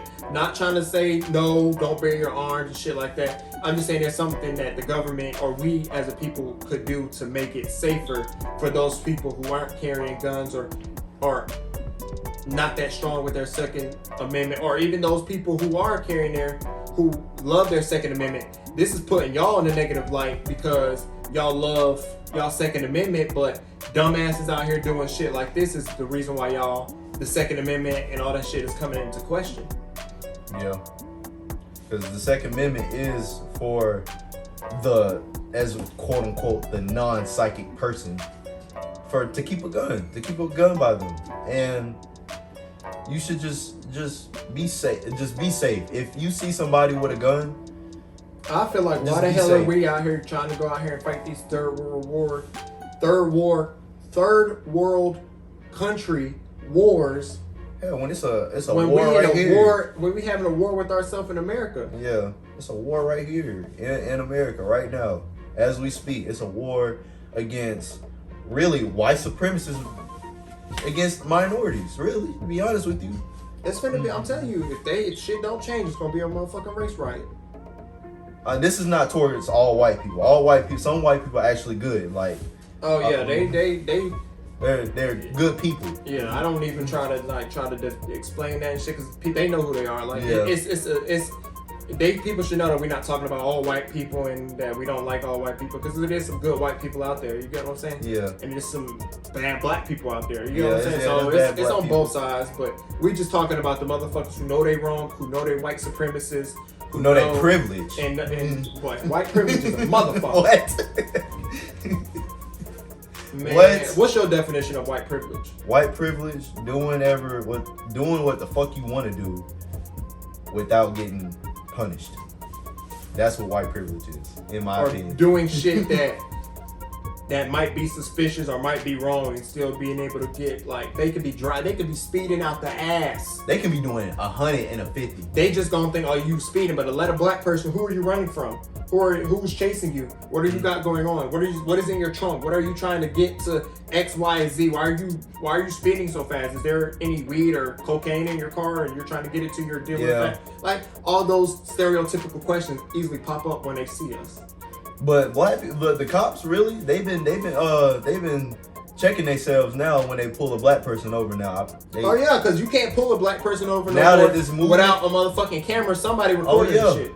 Oh yeah, because they ain't gonna think twice without searching your car without a warrant. They gonna be like, you got a warrant on you? We got these. These are powerful. We don't know it, but it's powerful. Like, our phones are powerful. They can get us out of a lot of situations. Childish Gambino said, "This is a tool. This is a selling." Yeah. Ain't nobody. It's still different two ways he could have meant that shit. He could have been talking about a phone, or he could have been talking about an actual jail cell. Yeah. Because he said this is a celly. Yeah. A jail cell or a cell phone. Yeah. Each one of them is a tool. The cell phones is our tool, and police use a jail cell as their tool to keep us under. Yeah. The shit's deep when you actually think about this shit. I'm telling you, bro. You gotta sit back and listen to the music, stimulate your mind, do some campfire. That's what I'm trying to You know what I'm say. saying? I was listening to some Kendrick Lamar. Today? I was listening to All Right. Mm-hmm. I was listening to that song. I was listening to Black of the Berry. That song. And it really talks about, even though it's old, like a couple years old. That old school shit, that shit coming back in the new school, because the shit that they was talking about then, it was before its time. Yeah, like that shit is making so much sense now. The shit Tupac was talking about, I hear a lot of Tupac and Biggie being played now more than I have in the last couple of years, because the shit that they was talking about back then, that's happening now. Yeah, like, man, shout out to Tupac, man. Shout out to Biggie too, man. Yeah, rest in peace, man. They was really, Tupac was really ahead of his time, man. So was NWA. Niggas with attitude. Yeah, they were Fuck the too. police coming straight from the underground. Yeah, like I was listening to that. I was listening to that too. I was listening to that. I was listening to that shit a couple days ago. Yeah, like I had shuffled my playlist. That was the first song that came on, and I seen a police officer ride past me. I'm fuck the police, but yeah, bro, that song is a classic. I'm telling you, the fuck the police song. That song and Lil Baby's Bigger Picture song. That shit, both of them shits was played right back. You couldn't play Lil Baby song without playing Fuck the Police. You couldn't play Fuck the Police without playing Lil Baby's Bigger Picture song. When all that shit was happening. Like if you listen to like Ice Cube's Fuck the Police, his first verse, it really applies a lot to today. Like they have the authority to kill minority. What else? What's some more lines he said in that song, in that verse? He was like, looking for the product, thinking every nigga is selling narcotics. Yeah. That goes back to what I was just saying. We speeding, they think we got narcotic in the goddamn trunk or something. That's why we speeding so fast. Yeah, bro. Searching the dude down, grabbing his nuts. Yeah. Like, bro, it's so many. Like, my niggas is suspect out there. What the fuck you grabbing? Nigga ain't shit down there. And if it is down there, what the fuck you down there for? Like, I couldn't be a police. I'd be uncomfortable. That should be uncomfortable trying to grab. I couldn't be I couldn't, cause I feel like if I was a police officer, I just like, it would just be a feeling. Okay, yeah, you sold your soul to like the pigs, like it'd just be wrong of me to be a police officer. I couldn't do it. I support the black police and the police out there. Well, no, not all black police, because it is some, like I said, some Uncle Toms in the goddamn force. Who Ice Cube said it too. He said, showing out. He said black cops showing out for the white cops. Yeah. That shit true. Yeah. That shit true to this day. I support those and I respect those officers of any race or religion or whatever. I salute y'all for being out there doing what the hell y'all supposed to do and actually out there trying to protect the law and do what the law is talking about. You get what I'm saying? They're not out there pushing their own agenda or their own bias and shit. Y'all out there actually serving and protecting. And that's what we have to do. You get what I'm saying? And those police who are out there serving and protecting, don't think we don't see y'all. Yeah. We see y'all. We know who y'all are. And not all cops are bad. We just want to say that too. Yeah. All cops are not bad. All cops. It's actually but it's a majority of motherfuckers that ain't good. Like, yeah, there's some crooked ass cops out there. Do you think that some of the cops that are crooked cops now were good cops, and it was just that they had to pick and choose with either their race or maybe they pay? Do you think it was something that? Do you think it was entire? The question I'm trying to ask is, do you think it was entirely up to them to change and go to this I hate black people thing, or I'm gonna try to shoot black people, or do you think it was a gradual, slow thing that they seen all the white cops and stuff out here doing it, and they seen their people doing it, so it became easier for them? I feel like what you said just now, I think that's the option of what, they're killing black people. Let me just, follow suit and just kill black people just because, white cops are doing it. Yeah, it's a new thing. But I think like it's not something that you're not born racist. Yeah, like, it's something that's taught. Yeah, racism is taught. And like another thing is like, when people are born, you're not born to just, okay, yeah, I'm gonna just hate black people. As a white person, can't just say, oh yeah, I'm just born to hate black people. Like Facts. you're taught from somebody in your a family, very young age, that yeah, like black people are bad. black people are bad. Don't hang with them. They like that shit. So like in my mind, why would you want to teach your child that? Like why would that be, out of all the lessons that you neglected to teach your child, why did you pick this one thing, hate black people, and put it out there into your child's mind and shit? that, I don't know. Like, well, me, I'm pretty sure a lot of black households, we're not born racist. We're not taught to be racist, But I just feel like as a white parent, as a white parent, you should teach your child that there's different races, there's different cultures, there's different religions in this world, and you have to, as a white person, you have to respect it. You have to go against it. You don't have to do anything like that. You just have to respect it. That's all we ask. Do you agree that there are black people teaching their kids to hate white people? Or do you think it's that we as a minority are teaching our kids to be cautious? I feel like cautious most definitely, but definitely not towards the hate. Like my mom always told me, like, she wouldn't recommend it, but when it comes to dating, she would always tell me the first thing, date a black person. Always. Yeah, my mama the same way. Yeah, like, don't bring no white girl home or nothing like that. I just like my brother. My youngest brother. He love white girls. Yeah, like, and like I don't have anything against interracial dating. Nothing against anything like that. Just, like, I don't have anything against interracial dating at all. I used to our parents, they come from that era of that where racism and stuff was it's an everyday thing now, but back then where it was also an everyday thing, they went through that shit. So them growing up, they had to be cautious and shit of white people, so they didn't want their kids out there to try to date a white person and shit because their parents might be racist and shit like that. Yeah. You hear a lot of crazy stories about black people fucking jumping through the windows and jumping out of windows, climbing into the windows to have sex with white girls and jumping out when they hear their parents, or their parents catch them and the person calls rape. Yeah, bro, like it's crazy. That shit's crazy. I've never, as a black man, I've never chased like a white girl ever, like, or any girl, period. But just like specifically white girls. I don't know. Maybe it's just because like I should be more cautious of them, especially on what they might do or what. I think it was, to me, like, back to the movie thing. Like, it was the movies, like the different shit, like Daddy's Little Girl by Tyler Perry. Yeah. With Idris Elba. Yeah. And how when he was younger, the girl called rape on him. Yeah. When he didn't do anything. And it fucked up his life. And when he finally did find a black queen, shout out to Gabrielle Union, that past came back and bit him in the future when he could have lost that girl. Yeah. And he could have lost custody of his kids. Yeah, that too.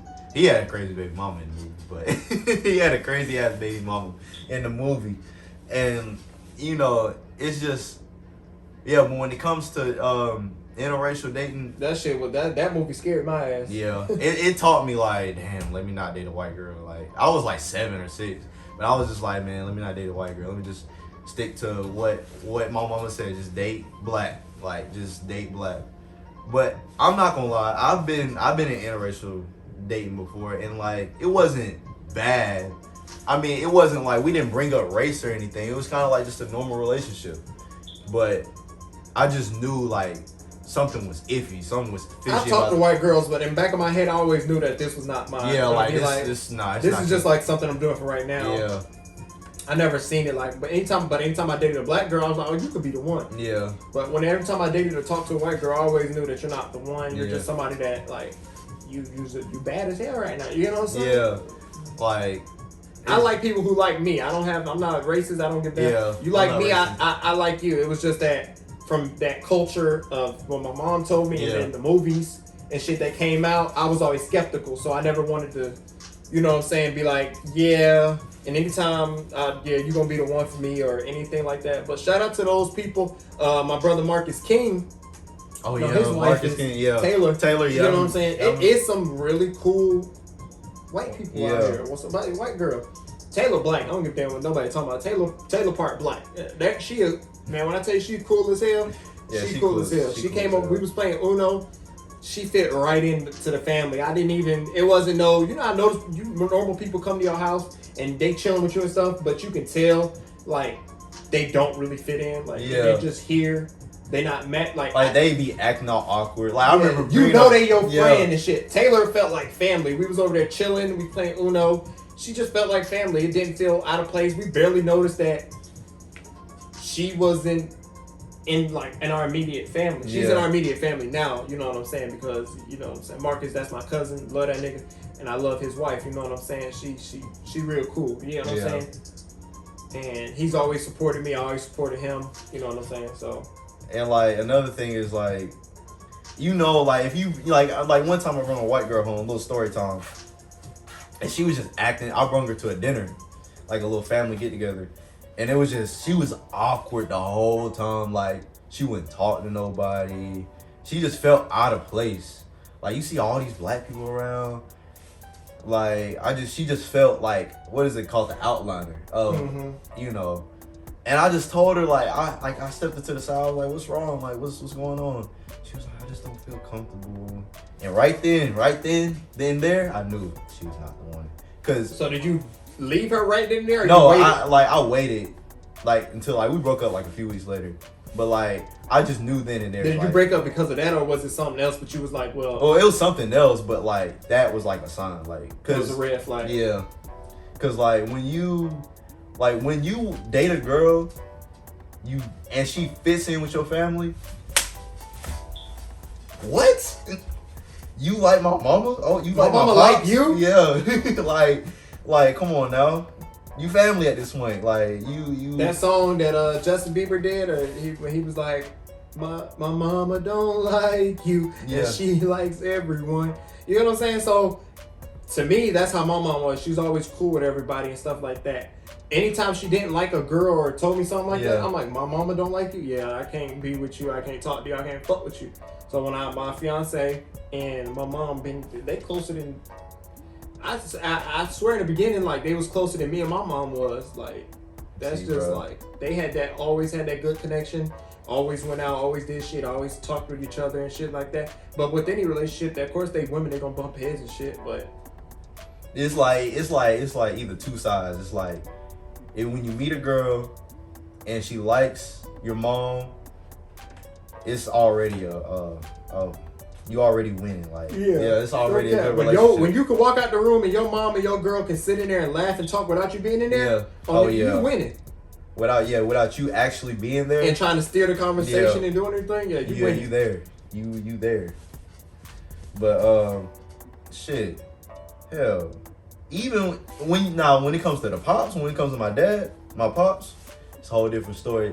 She be like my pops be asking like some of my exes, like just doing what a fucking man and pops would do. Like questioning, like why are you questioning? Like dang, like let her breathe a little bit. Like dang, you gotta ask her 21 questions. My dad grilled her. Where did y'all meet? How did y'all meet? She a twin. He had all these questions, what happened, and all this shit. And I'm just like, I don't know why dads like that, like ask 21 questions like they 50 cents. I expected that from my mama. Like what? A bajillion goddamn questions. Like why are you? My mama surprised me because she just went with the flow. Like I knew you probably didn't know. Like in high school, she had moved in with me. Yeah. In high school, we were still in high school, and she had moved in with me. And my mama was so cool and shit about the situation. Like, I didn't expect my mama to be as cool as she was about the situation. Bro. But man, that just goes to show you that she had to be somebody special, because if your mama fucking with her and your mama rocking with her, like I said, my God, you winning. Like what, bro? And I thought my mama was gonna be like, no, it's too early. Hell no, not here. You already know we still living. We staying in a 2-bedroom. You and your brother's already sharing a room. Why would we bring? Like, I thought I was gonna hear all of that. Okay. Yeah, bro. Go talk to your brothers. Make sure they're cool with it. My brothers was on board. they cool with it. I'm just like, okay, see. Back in high school though, like back in high school with me, like when it came to girls, it was more like when she met my mom, we couldn't do shit because like my mom, we couldn't stay in the house. I had a bedtime. Well, except for after about, I want to say about junior year, she stopped caring. But freshman, sophomore year. Oh yeah, what was that? Like junior year, bro, like it was cool. Like she let me do whatever I want. My mom didn't even like. My mom called them chicken heads. Now, why is that chicken head coming to knock on my door asking about you and shit? My mom just straight up call them bitches, bro. Like, why this bitch in my house? And I was like, Mama, please don't be disrespectful. Like, you don't know her, she don't know you. Like, why are you being disrespectful? That's just mama's. Yeah. You know what I'm saying? Like, my mom called them chicken head. Why is that chicken head coming and asking, knocking on the door about them? We having no these fast ass girls knocking on my door asking about you and shit. And I just be like, okay, mom. I didn't tell her to come knock on the door. Can't disrespect her because you can't say shit. Yeah, you just gotta take that one on the chin. It's called them thought pockets too. Thought pockets. Thought pockets. Hell yeah, my mama did say thought pockets. My mama didn't even know what a thought was until I explained it to her. How that conversation come up? Like she was like, "What is a thought?" I was like, "It's basically a hoe." She's like, "Just say hoe. Like, why are you saying thought? Why y'all coming up with these words? Just say hoe." I was like, "Mama, it's an acronym. It's an acronym for what? That hoe over there." She was like, "That don't even make no sense." So if I say that bitch a thought, I said that don't make sense. I was like, it don't, because if you put it in words, is that bitch that hoe over there. But we know what we're saying. We say that bitch over there is a thought. We're saying she's basically that's like a thought. Like the word thought came from an acronym to a word. Yeah, but it also was because in school we could say thought. We could basically be cussing, and the teacher don't know what the fuck we talking about. We couldn't really get in trouble. I know when I first started hearing the word thought, it wasn't until the teachers caught on until it became a problem to say it in school.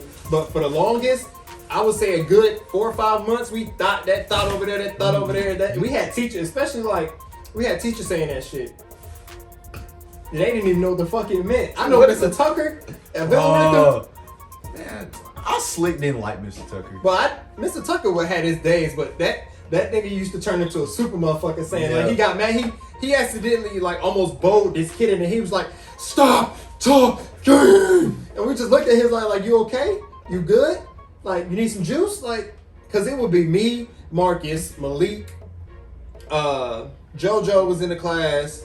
We would always be in there, but we always we'd be in the classroom and having the whole class dying because we would be reacting or talking about like Friday scenes. You get what I'm saying? Like how we'd bring up a Friday scene and everybody in there say some funny shit from the line and talking about Wild 'N Out episodes and shit that we had just saw. So we had a whole class clowning each other. Like I know me and Malik would literally sit there and have a whole Wild 'N Out battle with each other, basically saying the same thing, because Chico Bean and Carlos Miller did them old school raps. Me and Malik be in class, just rapping to each other, saying the same shit, and had a whole class dying laughing. He hated that shit, bro.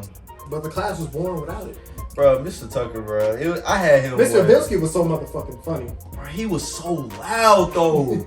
Like if you pissed him off, bro, he used to be the loudest motherfucker in the 100 hall. I want to say. Yeah. Like he used to be so loud, and I'd just be like, bro, we can hear you from the whole hallway. Like the whole hallway can hear you. Like why are you yelling? Hey! And he was like, "Shut you guys in that fecal matter," or some shit he used to say. I was like, "Can you just cuss?" Like at this point, he used to say fornicate. He didn't say fuck. He said fornicate. Yeah. He didn't say fuck. Like. We'd be like, "Bro, we give you, we're not gonna snitch on you, just cuss." Just cuss, bro. But he used to do the Happy Birthday Death song with you in the classroom. Weird. Happy. Who? That's what we talking about. I thought y'all saw Tucker. No, we jumped off We Tucker. did, yeah. But like, he was just a clown. Tucker was. He had that ponytail. I want him to cut that ponytail off so bad. He wouldn't do it.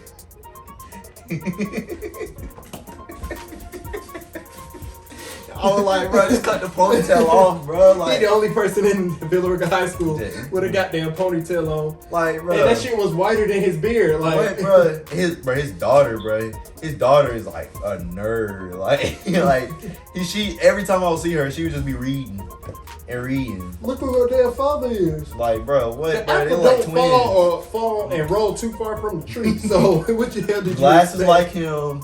The only difference is she didn't have a ponytail. He gave us the most annoyingest fucking project. Him and Mr. Hall. Mr. Hart. Mr. Hart, bro. They gave the most fucking. Mr. Hart was cool, Yeah. but they gave out the most. They projects always overlapped each other.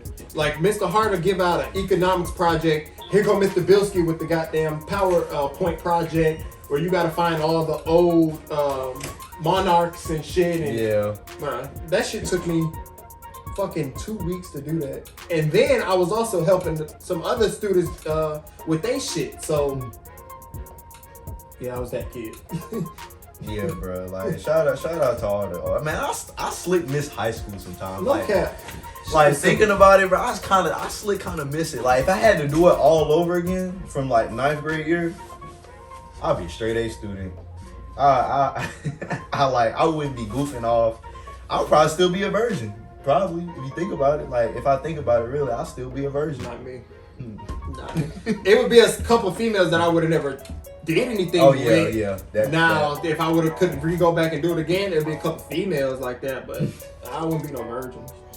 Like, I remember the first time I lost my virginity, bro. Like, freshman year, bro. Freshman year. Time I was 14. Time out. Did you say the first time you lost it? You can only lose it one time. Okay, yeah, okay. You know what the fuck I mean. Yeah, freshman year, I was 14 years old. Bro, it was this girl named Michelle. Man, why did I say her name? Fuck. It's some nice dogs. This girl. And You done already name dropped it. yeah, bro. Fuck. But yeah, bro. And she was older. She was older. She was like junior year. I was a freshman. She was like 17, and she would basically just. She used to be friends with one of my closest friends from like back in the day or whatever. And I guess she found me attractive. I mean, I told her like, bro, I'm a freshman. Like, what you gonna do with a freshman? Like what you gonna do? Like, I'm 14. I barely hit puberty yet. Like, bro, I just started puberty like a few years ago. Like, why are you wanting to mess with a freshman? What grade was she in? She was junior year. She was in 11th grade. Okay, my boy playing. Bro, I was just like, but she was like, and the thing is, she kept taking me back and forth to school. She would come by and see me like every day. And then just one day she just said, you know what, you want to do it? And I was like, yeah, sure, whatever. Like, I was scared shitless. And Were you outside, were you attracted to her though? I was, but then again, at the same time, like, you know, I'm a freshman. Like, I mean, she looked good. Don't get me wrong. Like, Yeah, as a freshman, clean that shit up, cause she might see this shit. like, Clean that shit up. like she, you know what I'm saying? Like, she looked good, but you know, I might send this clip just to her. no, bro, I haven't talked to her in years. I haven't talked to her. She went to college. That's a whole nother story, man. But she went to college. I haven't talked to her since, man. I went to her No, I graduation. ain't gonna do that shit. That's bullshit. But yeah, bro, like, it was at my house. She went to my house. She was driving. So where the hell was your mom at? She was at work, yeah. Oh, okay, cool. My brother was at home, and You know, men ain't gonna snitch on each other. Yeah, Unless they bro. like very, very young. my mom would see this. She already know about this. What I'm saying. And I'm not trying to get into it in detail, but basically she kind of laid me down and just kind of took it from me. That's as much I can say. She kind of just took it from me. She climbed on top and she just took it from me. And I was scared shitless though. I was scared shitless. I'm like, fuck, bro, what the fuck going on? And like, good thing my pops gave me some condoms like beforehand, like, cause he knew like, oh yeah, he can lose his virginity. But I didn't know this damn early. So how long did y'all guys like keep doing shit after that? Or We kept doing it for like 2 months. And then what? She cut you off or you cut her off? She graduated. Like, and then you stopped seeing her? Yeah. I just stopped seeing her. I cried because like now looking back at it, I was a fucking idiot. Like I was 14, she was 17. That boy was in love. She put that goddamn pussy What, on his ass. She gave. Boy, you fell in love. Hey, that's how it be though. You fall in love, but if somebody take your virginity, you fall in love with the person who take your virginity. That's all that happened. You was in love. It's all good. She put that whop on you. It's all good. But it's all good, man. The second time I did it with another girl, I was like maybe the junior year. I didn't have sex sophomore year. The junior year and then senior Hell yeah, you was still in your woes about the freshman bitch. Why she had to leave me? Why didn't she tell me goodbye? You know what I'm saying? Yeah, man. Then that was it. That's how you know that probably was your first love, nigga, or your first lust. Probably my first lust. It took you a whole year before you could fuck somebody else. Yeah. She had you pussy whipped. Yeah. Like Pops used to say, I whips pussy. Yeah. That's what she said to your ass. she had your ass whipped. That shit crazy. It's okay. We all had that one. No. Not me. I don't talk to that. Not me. No. But yeah, man, like that. And the thing is about when it comes to back to like men and the relationships with women, you know, it's all and when it comes to like sex or like stuff like that, like for some women you have to put in, you know, you don't have to put in much work, you know, and it depends on the woman too. Me being single right now, I mean, you engaged. Quan, you engaged? You married. You married? Okay, you married. But, you know, it depends on the woman. I mean, you know, a lot of women. So is there anybody that you talking to or interested in now? Yeah, there's one. You don't name drop her? No. But there's one. She know you interested? Say what? She know you interested? Yeah. Oh, okay. Is she interested in you? Yeah. Then what the fuck you waiting on? I don't know, man. Me and this girl, I ain't gonna say her name. Me and this girl, Y'all work together? no. Okay. Thank God. Thank God. No, but Where you meet her from? we met in college. We've been She knowing. stay in Billerica? She think Carrollton. Oh, okay. Yeah. Black, white, Hispanic? She mixed. Watch out. Mixed with what? Like dangerous. Yeah.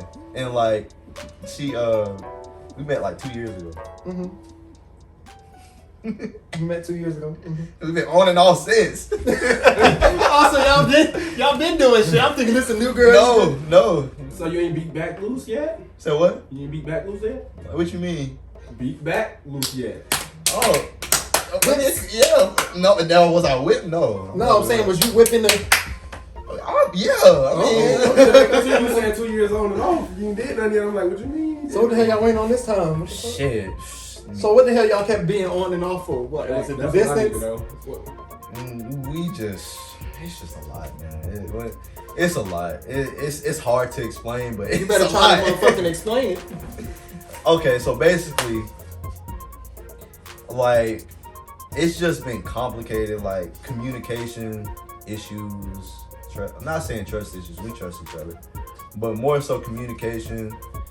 She has problems. She swear I don't listen. Probably don't. And you know, Look, he probably don't.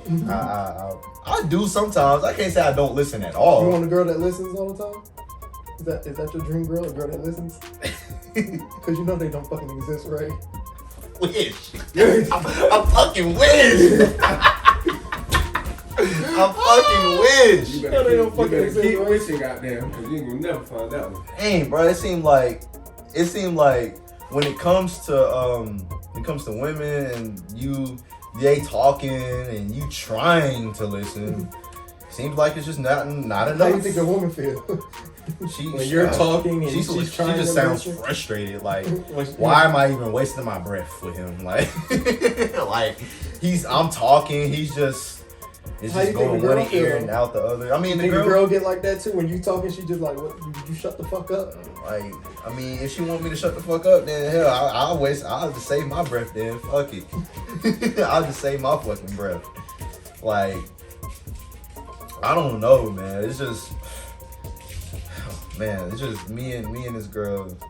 She's just, we have good chemistry. Don't get me wrong. Like, we're, every time she see each other, we get excited. Like damn, like, but it's just like when we get into it, it's just. Okay, well, back at it. Yeah. Like the distance and the time It's like, apart makes okay, you miss each other. yeah, so like- gotta get back around each other. It's like let's just put it like this, like we have good times and we have bad times too. Like, I mean, obviously that's any relationship, yeah, facts. but it's just like when we see each other, it's like it depends. Like, it might be good, but let me not say some shit that's gonna fuck it up. Like let me not say some shit that's gonna make her mad. Like, you feel me? You walking on eggshells. It's okay. I know. We're gonna leave that topic alone with your ass. But she see this video and be like, oh. She probably gonna see this video anyway. Oh, okay. Yeah, cause she gonna see it. Yeah, she gonna see this video. That's all I'm doing. I still love you. She probably should subscribe. Shit. Subscribe to the Wave Podcast. Yeah. Wise ass, you know what I'm saying? Wave podcast, you know what I'm saying? I got the Wave Society getting ready to come out too though, so that shit gonna be dope. Yeah. I got an episode I'm getting ready to drop for that. Y'all still got y'all YouTube channel? The Twin Family. Yeah. Y'all, I haven't seen y'all uploading them. No, we haven't really uploaded the shit really to it in a minute. Like, a lot of, like, everybody really been like trying to grind and get some money up and stuff because we trying to do this big ass move and shit. So everybody been really focusing on it. This podcast for me is just different, like, than like that one is just for like entertainment, and you know what I'm saying. This is really this is to help somebody. Yeah. So to me, this is more like my career. This is what I want to do full time with my time.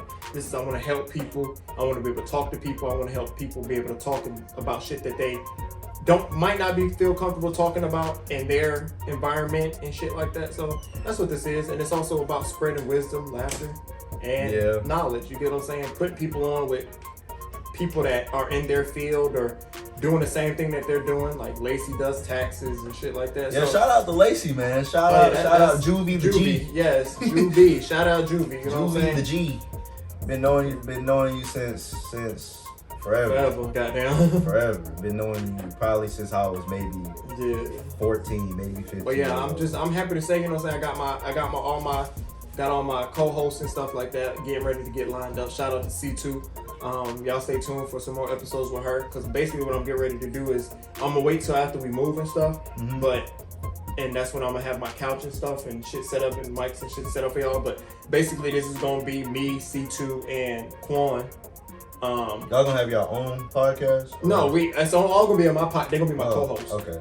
So basically, like, they're gonna be sitting down with whoever, you know what I'm saying? The more people it is, the more conversation and the more energy and the more knowledge and shit you get out of a sit down. You get what I'm saying? Yeah. So, and they bring different flavors and different shit to the mix. So I feel that.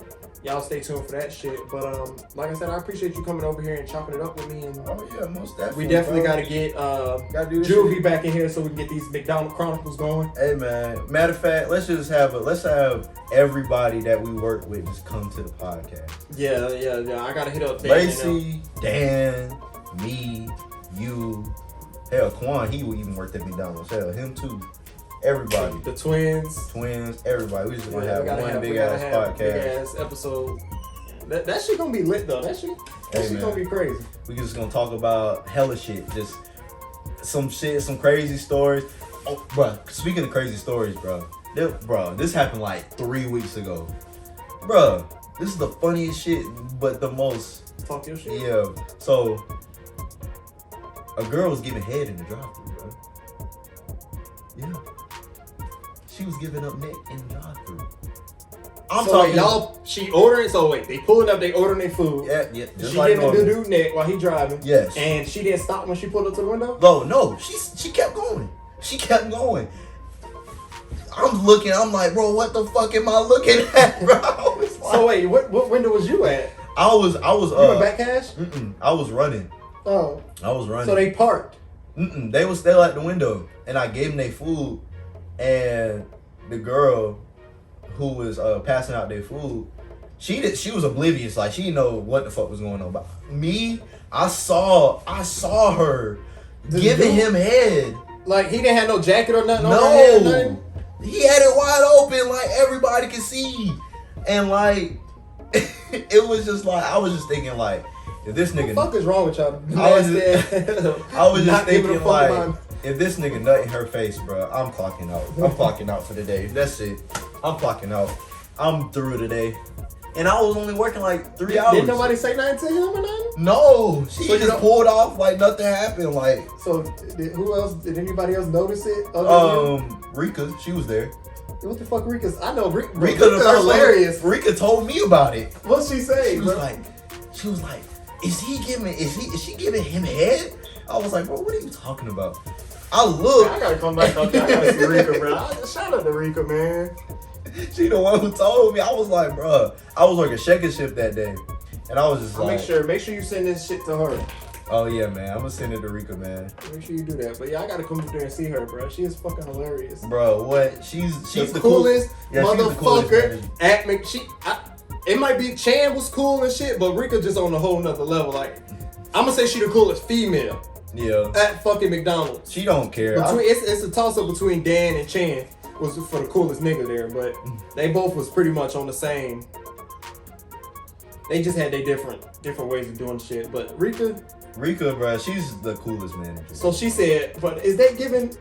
She didn't tell like y'all get the John Nasty ass on or nothing. No, bro, she just pulled off. She was like, fuck it. She was just like, I was on. She was laughing, dying laughing. Bro, I was laughing too. And I was like, bro, what the fuck am I looking at? I was like, bro, I work at. I think his name is L. What? L. That's his name. That's that nigga name. What happened to him? The last time I heard of him, he moved to Florida. I haven't heard. Well, his girlfriend. I haven't heard of him since. Has he? How long ago did he leave and go do that? Because I know when I left, he was gone. That was but I heard he came back. That was like 2.5 years ago. Yeah. That was, damn, boy, we gotta reach out to L. He gotta come back on here too. I don't know where he found, man. But L was cool, man. He was in the military. He told me X cool as hell too, man. X, you know he do music now. I heard this shit pretty cool too. Yeah, he do music now. I heard this shit pretty violent. Yeah, man. I gotta give it a listen. Shit, man. Hell, man. What else you want to talk about, man? We get to keep talking forever, man. Shit. It's only, what, 5:30? Shit, it's still kind of early. He said it's just still kind of early. Like, bro. Shit, I mean, whatever you want to talk about. I mean, you can sit here and chill. We can wrap this up and just sit here and chill. You know what I'm saying? Off camera, you know what I'm saying? Hell, shit. What else I want to talk about? Anything you want to talk about for the viewers to listen to? Oh, yeah, man. Follow me on Instagram. Oh, yeah. Y'all shout out. ITS Marcus, like Marcus, and then Junior, JUNIOR. Follow me, all one word. Y'all follow me. Oh yeah. Shout out my man. Like, follow me, and I'll follow you back. Follow. So anything that you got other than McDonald's that you out here doing? Oh, I got something planned. I plan to start my own YouTube channel, most definitely. Oh yeah. You know, I gotta get that up and running. What's your YouTube channel gonna be about? Basically, like for like entertainment. Everything. It's gonna be a little bit of everything. You feel me? It's gonna be a little bit of comedy, a little bit of just talking, just to be talking, venting to the camera, to the viewers. But yeah, it's gonna be a vibe. All right, let me know when you get that on. You know. Oh yeah, most definitely. I'm gonna have a little setup. I got me a new iPhone. I think we got the same iPhone. Yeah. Yeah. So I'm gonna just get it on and popping. Well, yeah, shout out, because about time you got you. But they took their longest time to promote a motherfucker. But shout out to you for getting promoted and shit. I had to get the fuck on. Bro, what? I couldn't wait. I was thinking they wasn't handing me my roses while I was there, so fuck them. Who, at McDonald's? Hell yeah. I mean, hey man, I'm still going through the same shit now with that place. I don't get recognition for what I do, so I'm just there for a check, man. Hope none of my managers say that. Here it is though, but it's the truth. I'm there for a check and I'm going. Hey, yeah. So. I mean, where you at now? Amazon. How they treat you? They all right. It's just a lot of fucking drama that go on around there all the fucking time. This shit's fucking toxic. And then like they done changed so many managers and shit. I just try to keep to myself. They done switched the whole fucking dock around. Amazon is not the Amazon when I first got there. That shit. And I ain't been there. I've been there since October. You work at the plant, right? I work at the warehouse. Warehouse, yeah. So that shit changed. It done changed like 4 times since I've been there since October. So when I first got there though, that shit was pretty chill. That shit was a vibe. But now that shit's just exhausting. It take all my time away. That's why I don't be having like, cause I be wanting to, pump and have guests and do episodes and shit every other day, or by the time like I could if I really wanted to do have a guest over every day, but I'd be so motherfucking tired because I go in at 6:30. I mean, yeah, I go in, gotta be there by 6:30. Then I get off at 5 o'clock in the morning. By the time I get home, come home, eat, shower, go to sleep, I'd be so motherfucking drained. I'm not getting my ass ain't getting up till 3 o'clock in the afternoon. Yeah, and that's not enough time. Like you work at night? Yeah, I work overnight. See, I work in the morning. It's like I'm trying to get switched to morning shit so I can have my evenings to myself to have my guests and shit come over. Yeah, bro. Like I thought I wasn't gonna make it today. Like I thought, bro, I'm so busy now. Like I thought I wasn't even gonna make it to here today. I was like, they told me I could come in at 4, get off at noon. I was like, yeah, they give me time to get ready, go over here, come over here, and record. I was like, good. But I appreciate you coming and chilling with me and shit like that. Definitely gonna have you on some more episodes of shit. Definitely be after I get my whole reel set up and shit with the mics and all that shit set up. Like I said, I just want people to see my podcast in its rawest form, because this shit, what I'm finna do with this podcast and shit, finna be so epic. But I'm finna go pick up some merch and shit hopefully today. Oh yeah, that man. I can I fucks with this, man. You know, a wise ass view, weed tray, you know what I'm saying? I told you we got all your weed paraphernalia. You know what I'm saying? Oh, yeah. So y'all need some ashtrays and shit. We custom make them and shit. Put whatever design you want. Got some shit up here. You can take a look at that shit up there. Yeah. But also I'm probably gonna go pick up my first couple of shirts and shit today. So when I get that out, you know what I'm saying, you want to buy one and shit like that, support the wave, and we go from there.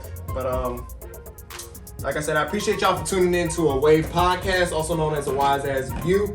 It's been a great one. We had a lot of cool shit to talk about. Watch next. I'm gonna come on the next podcast. We're gonna talk about something real. I mean, we talked about something real today, but the shit just gonna be more epic. It's gonna be more next time he come on when I got the full setup. But like I said, I appreciate y'all for tuning in and supporting me, and like I said, share, comment, like, and most definitely, what I've been seeing a lot of, y'all gotta subscribe. You get what I'm saying? That's how you can really help me the most. Really, is watching it and really subscribing. So y'all make sure y'all subscribe, share it, and tell your other people to subscribe so y'all can catch all the notifications when I'm getting ready to drop an episode. Don't forget you can follow me at WiseKid, WiseKidd _ on Instagram. And my link tree has all my other social media on there on my Instagram. My Instagram is not private, so anybody can follow me and shit like that. But I appreciate y'all for tuning in. It's been another episode. It's been a great one. We out. Peace. Deuces.